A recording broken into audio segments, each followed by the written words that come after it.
하나님의 말씀을 봉독하겠습니다. 사사기 4장 1절에서 10절까지의 말씀입니다.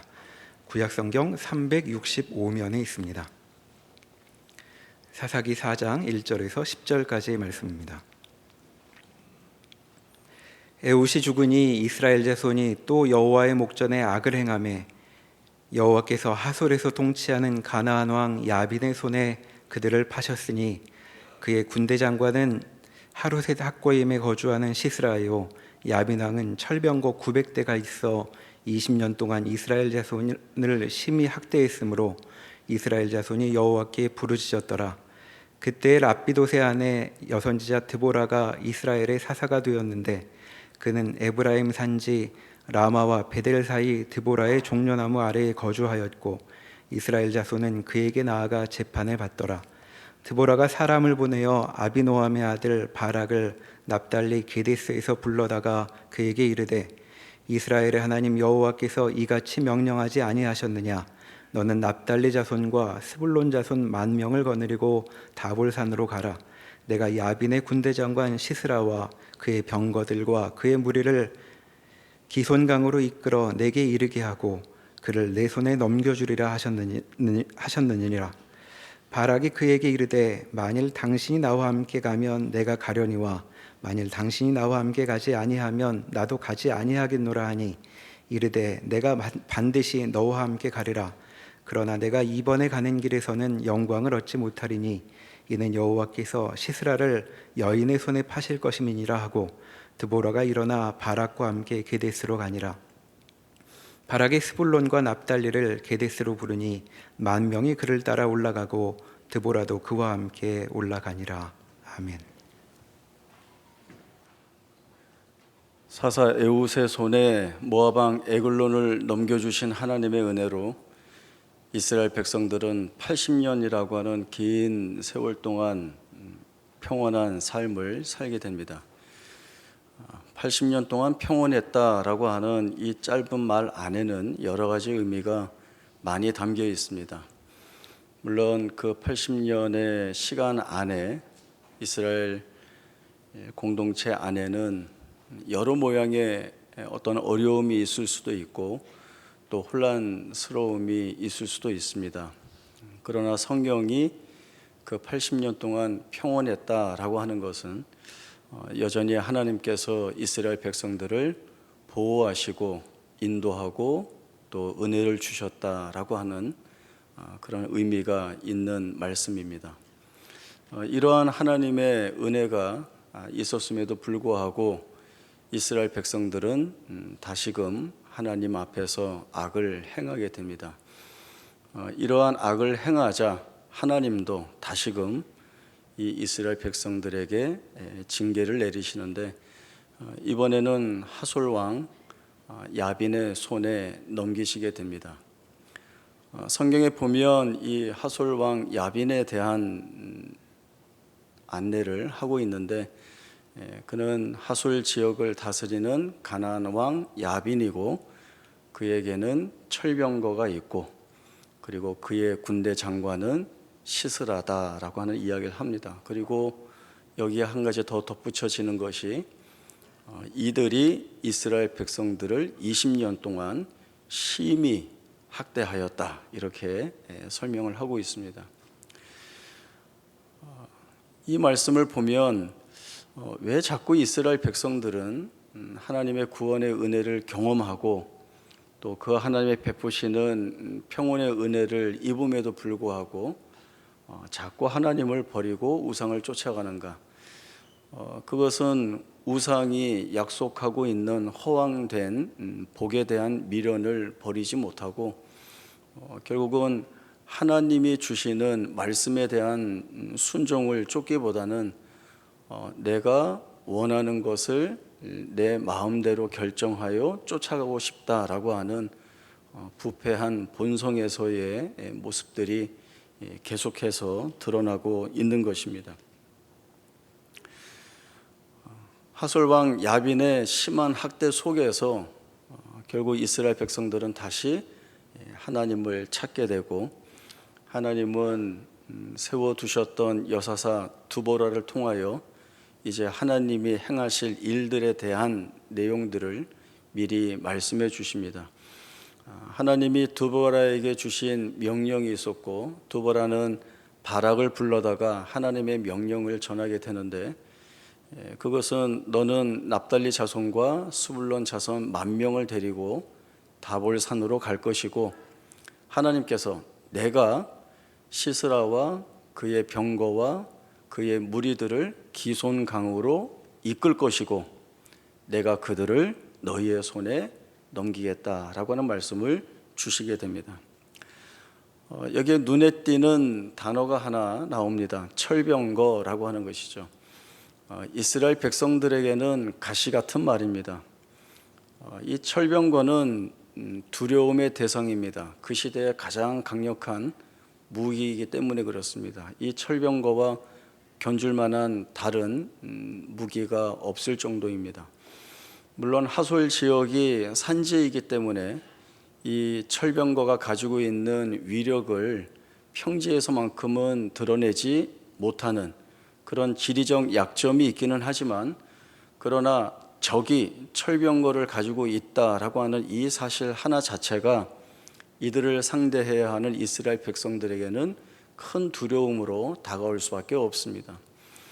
그러면 이 철병거를 가지고 나오는 적들과의 전쟁은 그럼 필히 패하는 것인가 라고 할 때에 이스라엘 백성들은 이미 이 병거와 관련된 말씀을 주신 하나님의 말씀을 주의하여 다시 되새겨볼 필요가 있습니다. 신명기 20장 1절에서 9절까지의 말씀 한번 찾아보겠습니다.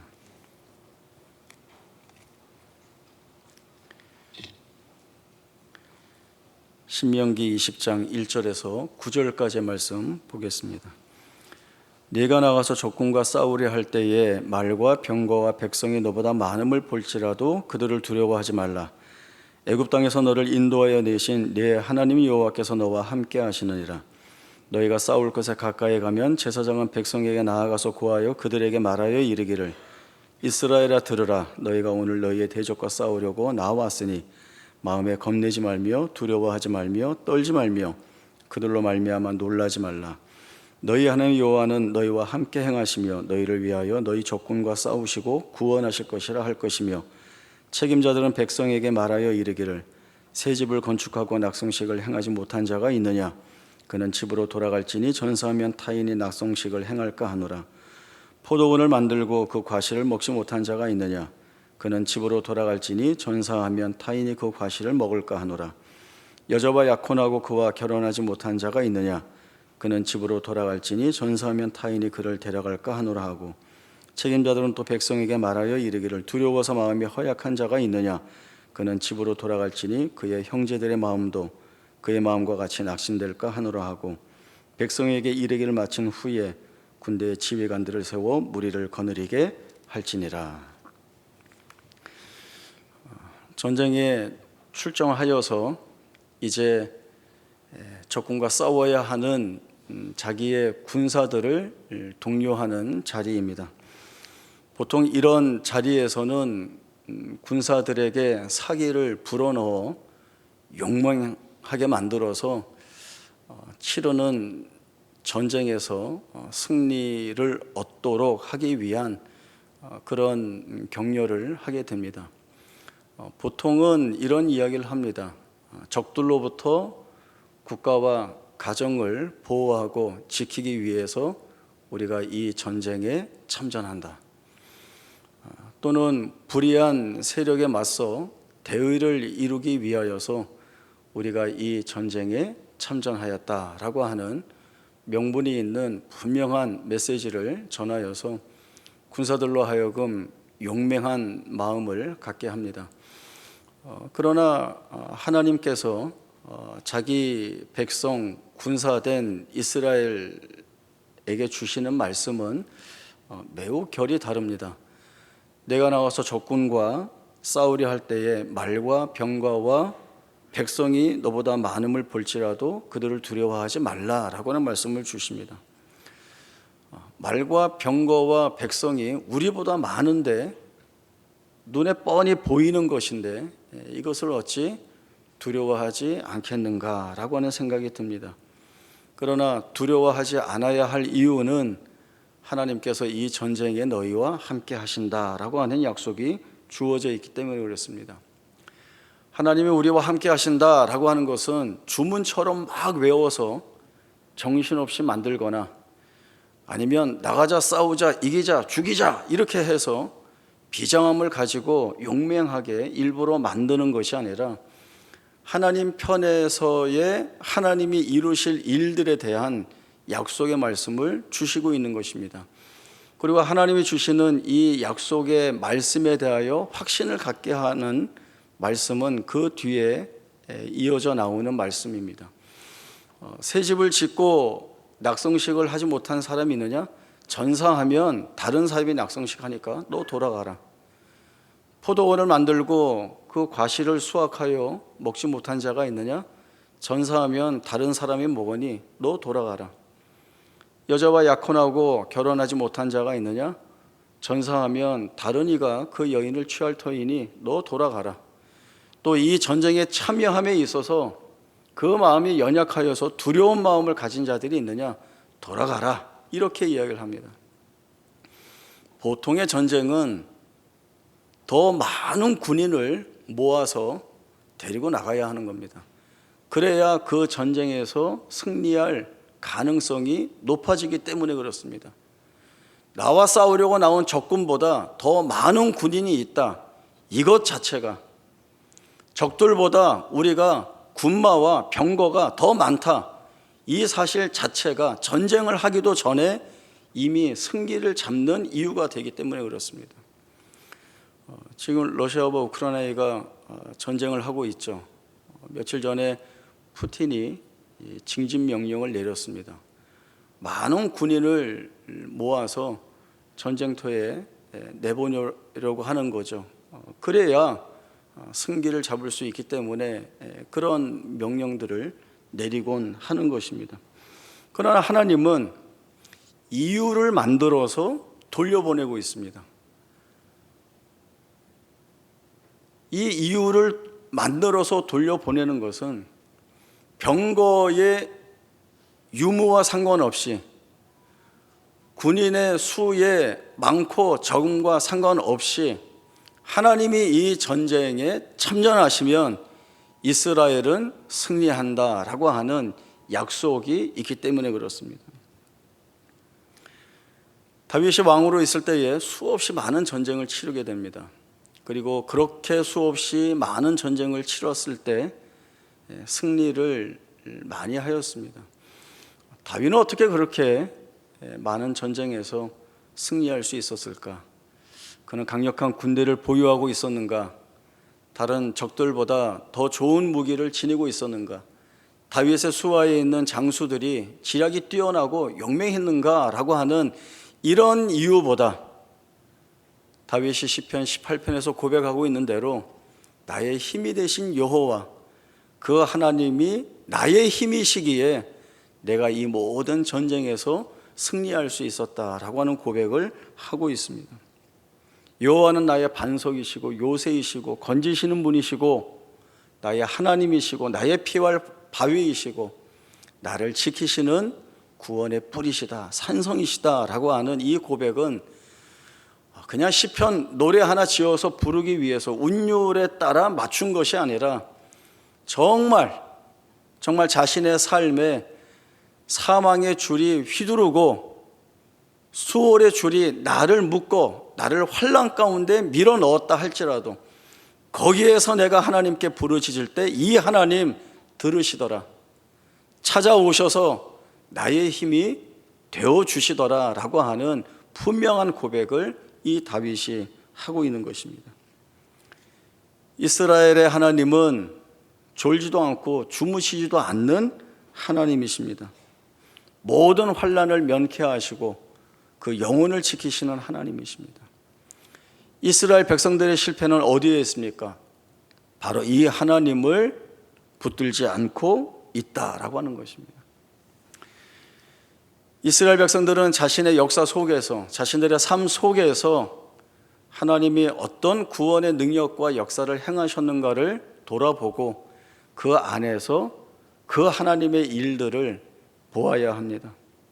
자기의 조상들이 애굽에서 노예로 살 때 하나님께서 강한 손과 편팔과 큰 권능으로 해방시키셨다는 것, 거칠고 척박한 광야에서 만나와 메추라기, 반석에서 내는 생수로 그 생명을 보존하셨다는 것, 약속하신 가나안 땅을 차지하게 하시고 영원한 기업을 주신 하나님, 이 간단한 이야기, 이 역사 이야기 속에서 하나님은 얼마나 크고 높고 강력하게 일하셨는가라고 하는 사실을 이 이스라엘 백성들은 볼 수 있어야 합니다.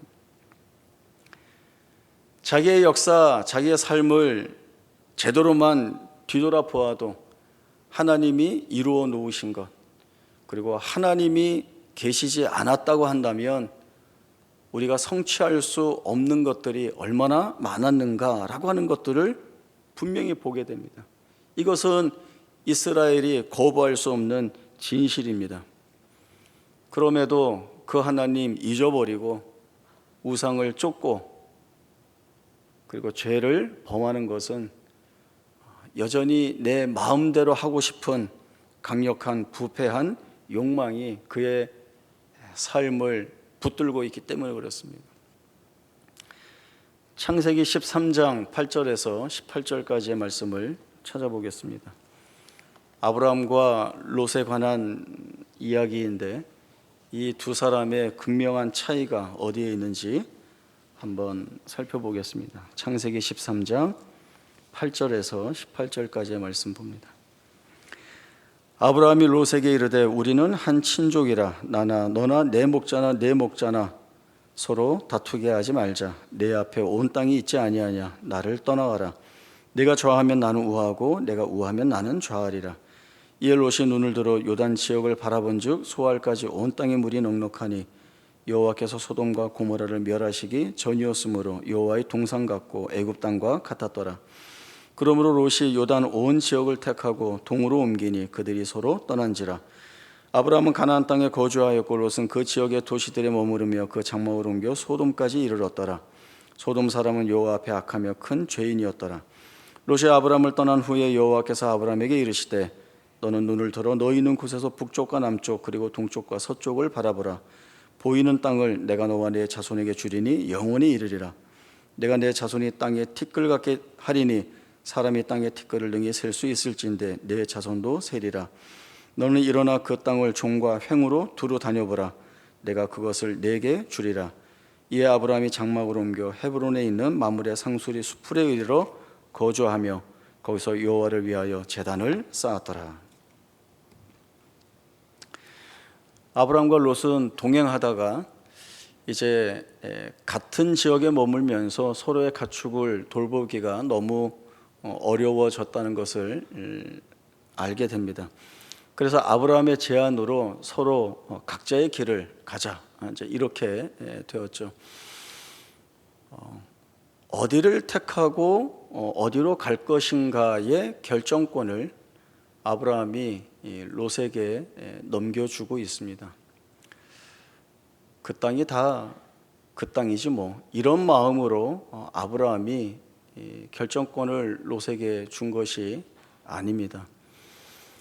아직까지 부족하고 연약한 면이 있지만 아브라함은 하나님이 주신 약속을 바라보고 있었고 붙들고 있었습니다. 먼저 결정권을 넘겨받은 롯은 어떤 기준과 근거를 가지고 자기의 거주할 지역을 정했는가? 롯이 자기의 눈을 들어 바라보니 요단 지역이 눈에 들어왔습니다.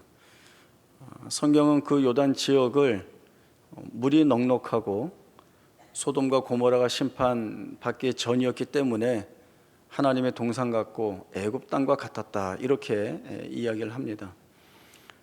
사실 지금도 그렇지만 거주 환경은 대단히 중요합니다. 또 이 당시의 거주 환경은 생존과 직결되어 있기 때문에 선택이 가장 분명해야 하고 명확해야 합니다. 롯은 다른 것 다 둘째치고 내가 가서 살 때에 풍요로움을 제공해 줄 수 있는 땅을 선택하게 됩니다. 그래서 요단 지역을 택하여 그 지역으로 나아가게 됩니다. 그러나 이 롯이 그렇게 자기 눈에 좋게 보였던 이 요단 지역을 성경은 이렇게 소개를 하고 있습니다. 소돔에 있는 사람들은 큰 죄인이었더라 라고 하는 것입니다. 우리는 아브라함과 롯의 이야기를 통해서 진정한 풍요로움은 어디에 있는가라고 하는 사실들을 돌아보게 됩니다. 아무리 내 눈에 풍요로워 보여도 그 풍요로움을 하나님이 주신 것이 아니라고 한다면 그 풍요로움을 쫓는 자들을 망하게 할 수 있습니다. 또 우리 눈에 풍요롭게 보이지 않고 많이 부족하고 열악한 것이라 할지라도 거기에 하나님이 동행하시면 바로 거기가 풍요로운 땅이 될 수 있다라고 하는 사실들을 기억해야 합니다.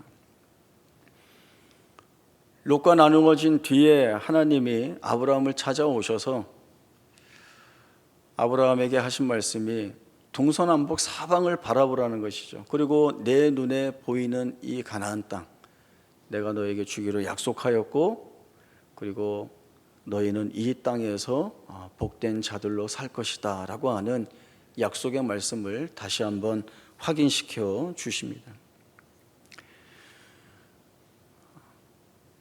하나님의 섭리는 그 무엇도 거스를 수 없습니다. 방해할 수 없습니다. 하나님의 목적을 가지고 이끄시는 그 길은 하나님이 이끄시기에 가장 복된 길이고 은혜의 길일 수밖에 없습니다. 바락은 두보라로부터 하나님의 명령을 들었다고 했습니다. 그리하여 이 바락은 납달리 자손과 스불론 자손 10,000명을 데리고 다볼산에 집결하게 됩니다. 이렇게 이스라엘 백성들이 집결한 소식을 들은 하솔왕 야빈의 군대장관 시스라가 철병고 900대와 자신의 군사들을 기손강으로 집결시킵니다. 여기에서 전열을 재정비하고 이스라엘과 전쟁하기 위해서입니다. 작전이나 전술 면에서 보면 이 시스라가 한 대로 하는 것이 맞습니다. 그러나 이미 하나님께서 드보라와 바락에게 주신 말씀이 그대로 행해지고 있습니다. 시스라가 계획하고 결정하지만 이미 하나님의 손 안에 있는 것입니다. 그가 병거와 군사들을 기손으로 모았지만 하나님께서 이미 내가 그들을 기손으로 모으겠다라고 하는 말씀을 주셨고 그리고 이들을 이스라엘의 손에 넘기겠다라고 하는 말씀을 주셨기 때문에 이 전쟁에서 이스라엘은 승리할 수밖에 없게 됩니다. 성경에 보면 시스라의 온 군대가 다 칼에 엎드러졌고 한 사람도 남은 자가 없었다라고 하는 기록으로 인하여서 이 전쟁이 실제로 하나님의 행하신 전쟁임을 우리에게 보여주고 있습니다. 그토록 두려운 철병거가 있음에도 불구하고 이 전쟁에서 승리하게 하신 하나님이라고 한다면 이스라엘 백성들은 이 하나님에게서 무엇을 보아야 합니까? 참된 승리, 참된 구원, 참된 은혜가 바로 이 하나님으로부터 흘러나온다는 것을 알게 되고 그리고 이 하나님의 편에 서서 그 말씀에 순종하여 따르는 것이 가장 복되다는 것을 깨달아야 하는 것입니다. 두려운 자리에 서 있지만 이 두려운 자리에서 참 평안을 얻기 위해서는 하나님께 맡겨야 합니다. 그런데 이 말을 우리가 잘 살펴야 합니다.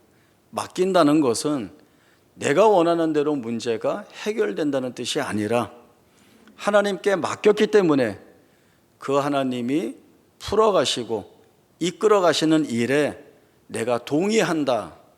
이 의미가 담겨 있는 겁니다. 이게 맡기는 겁니다. 이스라엘 백성들은 자신들의 눈 앞에 철병거라고 하는 우리가 싸워 승리할 수 없을 것 같은 적군을 마주하고 있습니다. 그러나 이 자리에서 하나님께 맡겼을 때 이 하나님이 목적에 두신 승리를 맛보게 되는 것입니다. 우리가 이해할 수 없는 일들을 이 하나님이 이루어 가시는 것입니다. 아이들이 다치면 이제 치료를 해야 되는데 모든 치료의 과정은 아픕니다. 안 아프고 치료할 수 있는 것들이 없죠. 그리고 또 보니까 치료하는 중에 고통이 큰 것은 화상 치료라고 말씀하는 분들이 많이 있습니다. 왜냐하면 화상을 입으면 피부가 손상이 되기 때문에 또 새살이 돋고 새로운 피부가 덮이기 위해서는 그 죽은 피부를 벗겨내야 합니다. 그 벗겨내는 치료의 과정들이 굉장히 고통스럽고 견디기 힘들다고 합니다. 제가 여러 번 언급한 분인데 이지선 교수님입니다. 이분이 지선아 사랑해라고 하는 그 책에서 자기가 교통사고 당하고 또 차에 불이 붙어서 전신에 화상을 입어서 그 치료할 때에 그 화상 치료실에 가는 것이 지옥을 가는 것 같은 그런 고통스러운 기억이 있었다. 매일같이 지옥이 나를 기다리고 있었다라고 하는 그런 이야기를 했었습니다. 지난 5월에 이지성 교수님이 꽤 괜찮은 해피엔딩이라고 하는 책을 내셨더라고요. 아직 읽지 못해서 이제 책을 한번 읽어보려고 하는데 이 책 출간과 관련해서 이렇게 인터뷰한 내용을 좀 제가 살펴봤습니다. 꽤 괜찮은 해피엔딩이라고 하는 이 책에서는 사고가 일어난 이후에 그 트라우마를 이겨내고 또 하나님께서 나를 어떻게 이끄셨는가에 대한 그런 이야기를 담고 있는 책이라고 합니다. 보통은 큰 사고를 겪게 되면 외상 후 스트레스 장애라고 해서 일상생활이 어렵게 됩니다. 공포감이나 또 두려움이 늘 있고 또 공황장애 같은 어려움을 많이 겪죠. 그러나 본인은 외상 후 스트레스 장애가 아니라 외상 후 성장을 겪었다 이렇게 이야기를 합니다. 많은 이야기가 담겨 있을 텐데 이분이 하신 말씀 중에 이 이야기가 눈에 띕니다. 20년 전 사고를 겪은 직후에 자신에게 지금의 내가 이 이야기를 해주고 싶다라고 하는 거죠. 사고가 난 직후에는 죽고 싶다, 죽어야겠다, 이 고통을 끝내야 되겠다라는 것밖에 없었습니다. 자기의 생애에 어떤 희망이라고 하는 것은 전혀 보이지 않았기 때문에 그것이 훨씬 낫겠다는 생각이 그의 전 생각을 붙들고 있었을 것이죠. 그러나 그런 자신에게 지금의 자신이 주고 싶은 말은 조금만 기다려봐. 웃을 날이 올 거야. 여기가 끝이 아니야 라고 하는 말이라는 거죠. 이 이지성 교수님은 자신의 삶이 자기와 같은 고통스러운 삶을 겪는 이들에게 하나님을 통하여 희망을 주는 그렇게 쓰임을 받고 있다 이런 고백을 합니다. 그리고 하나님이 이 목적을 가지시고 자신의 생애에 관여하셔서 여기까지 차근차근 이끌어 오시는 그 길이 옳으셨다라고 하는 사실을 자기 자신이 자신의 삶으로 증명해내고 있다 이렇게 고백을 하고 있습니다. 우리가 살아가면서 많은 고난들을 여러 가지 모양으로 겪고 있습니다. 과연 이 고난이 내 삶에서 어떤 일을 할까? 고난이 복이고 유익이라고 하는데 정말 그런가? 이런 생각을 할 때마다 늘 우리의 마음속에는 그렇지 않을 거라는 의심이 들고, 또 소망이나 희망을 약속받지만 그것이 이루어지지 않는다고 하면 결국은 망하는 것이 아닌가, 이대로 끝나는 것이 아닌가라고 하는 두려움을 갖게 됩니다. 그러나 여전히 그 자리에서 하나님께서 그리고 말씀으로 주시는 것이 무엇인가 하면 너가 혼자 있지 않다라고 하는 것이죠. 너의 모든 생애가 하나님, 내가 목적하는 의도 안에 다 계획이 되어 있고 이 목적을 이루기 위하여 하나님이 이끌고 계시다라고 하는 사실들을 우리에게 끊임없이 말씀을 해 주시고 있습니다. 이 말씀에 귀 기울이고 그리고 하나님이 이끄시는 대로 그 순종의 길을 가야 우리는 우리의 삶 가운데에서 하나님이 무엇을 이루어내시는지를 보게 됩니다.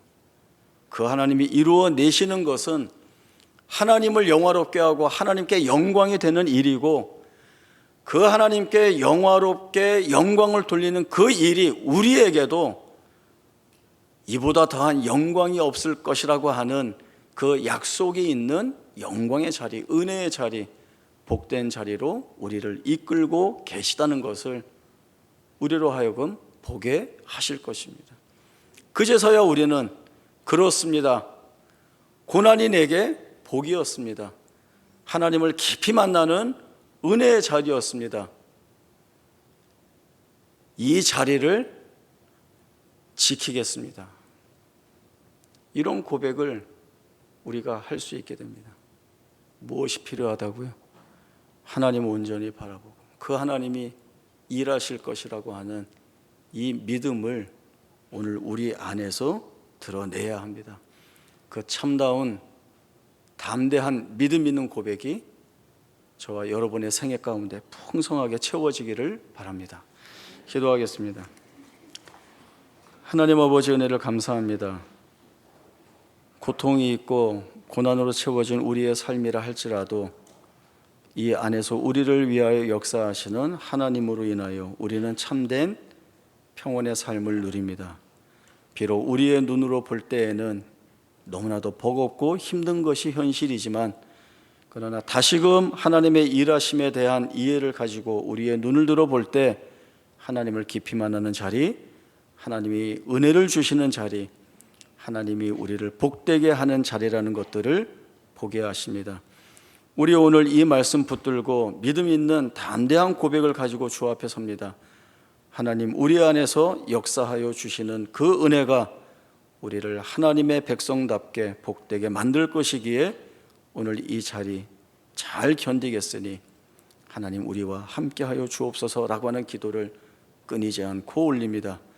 우리의 기도를 기쁘게 받으시는 하나님께서 주의 선하신 목적 아래 우리의 생애가 귀하고 복되게 쓰여질 수 있도록 은혜 위에 은혜를 덧입혀 주옵소서. 거룩하신 예수님의 이름으로 기도하옵나이다. 아멘.